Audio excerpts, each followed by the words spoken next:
Bonjour tout le monde, aujourd'hui nouvelle vidéo sur la recette du gratin de ravioles, une recette très simple à réaliser car nous avons besoin de très peu d'ingrédients.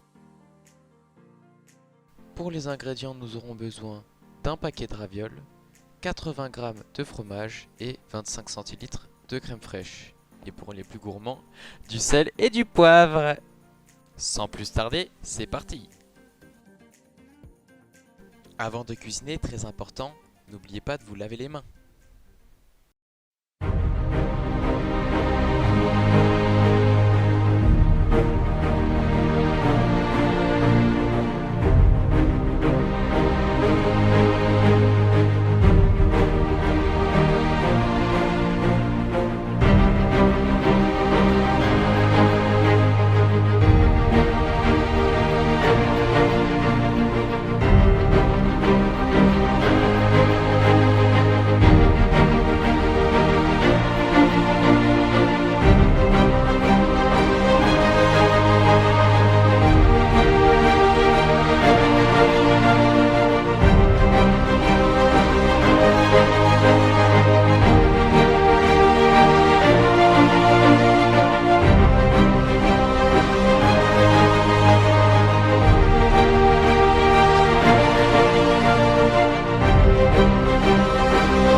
Vous pouvez dès maintenant mettre le four à réchauffer à 180 degrés Celsius.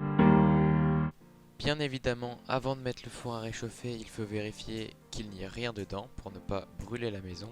En l'occurrence, là il y a mon chat, mais ce n'est pas grave.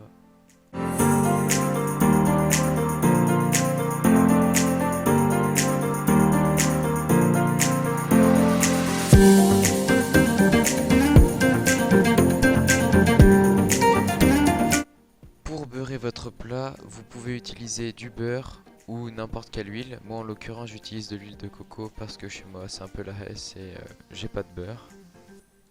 Cette étape elle a l'air de rien mais elle est très importante parce qu'elle va faciliter la vaisselle et elle fera que le gratin n'accroche pas au plat.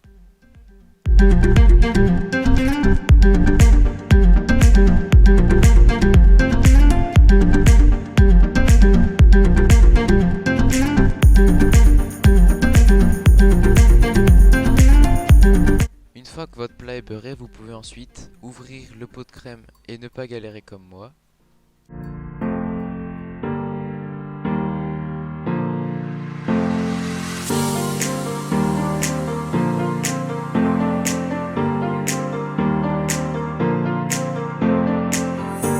Une fois que vous avez bien charcuté votre pot de crème fraîche, vous pouvez la verser délicatement dans le plat, sans faire gicler à côté. Ensuite, veillez à bien étaler la crème sur le plat.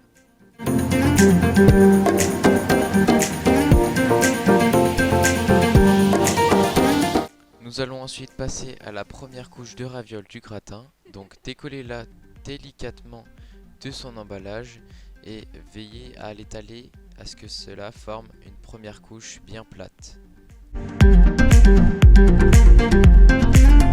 Prenez exemple sur moi, ma première couche est parfaitement lisse.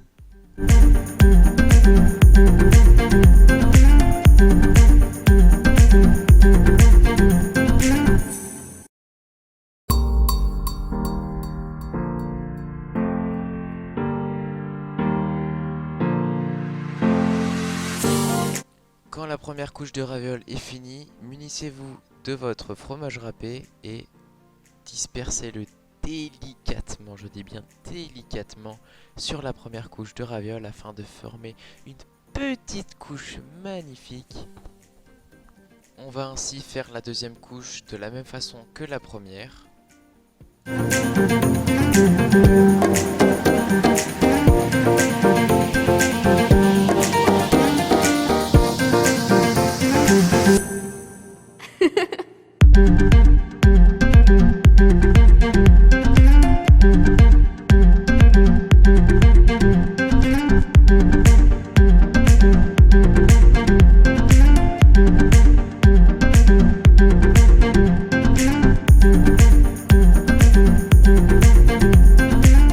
N'hésitez pas à rajouter du poivre et du sel afin de donner beaucoup de goût à la recette. Et pour finir, nous allons finalement verser la crème sur le dessus du gratin, verser l'intégralité du pot parce que nous n'en aurons plus besoin pour la suite.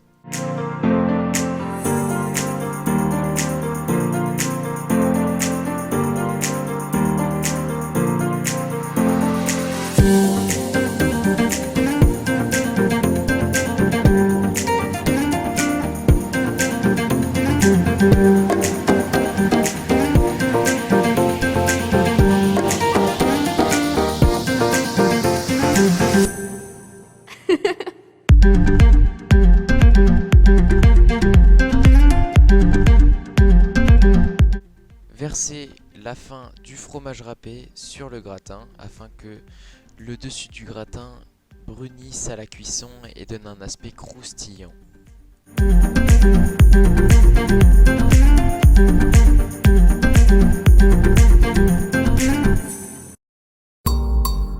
Veillez à bien étaler le fromage afin qu'il y en ait sur tout le gratin, même dans les coins.